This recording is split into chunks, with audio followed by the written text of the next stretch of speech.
ஒரு இரவில் ஒரு உயிரை காக்கும் சிறுமி அவளை உருவாக்கும் ஒரு தீமையை எதிர்கொள்கிறாள். எதிராளியினால் தன் வீட்டு பக்கம் வரும் சத்தங்கள் அவளுக்கு மிகுந்த பயத்தை அளிக்கிறது. அவருடைய உள்ளத்தில் உள்ள பயத்தை மீறும் போது அவள் அந்த மூடிய கதவின் மீது கண்களை செலுத்துகிறாள். அப்போது பின்னால் ஒரு திகைப்பூட்டும் உருவம் அவளை பார்த்து கொண்டிருக்கிறது. அவளது மனதில் உள்ள சிக்கல்கள் வெளிப்படுகின்றன. அவள் நம்பிக்கை மற்றும் பயத்தை ஒன்றாக கட்டி எழுப்புகிறாள். அந்த உருவம் வேட்கையில் ஒரு புன்னகையை கொண்டு அவளின் மீது செல்கிறது. அவள் கத்தியுடன் முன்னேறும்போது அவளின் நெஞ்சில் உள்ள அனைத்து பயத்தையும் எதிர்க்கிறார். அந்த உருவம் எதிர்பாராத விதமாக திரும்பிவிடுகிறது. அவளின் மோதலுக்கு தயாராக இல்லை. வெற்றி பெற்று போதிய அளவுக்கு உறுதி கொண்டால் அவள் அந்த உருவத்தை வெற்றிக்கு முரண்பட்டதாக உணர்கிறாள்.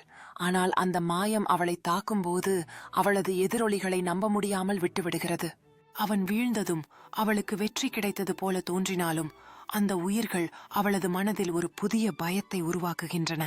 அவள் அதை கண்டபோது சோம்பல் மற்றும் பயங்கள் ஒன்றாக இணைய முறியாகின்றன.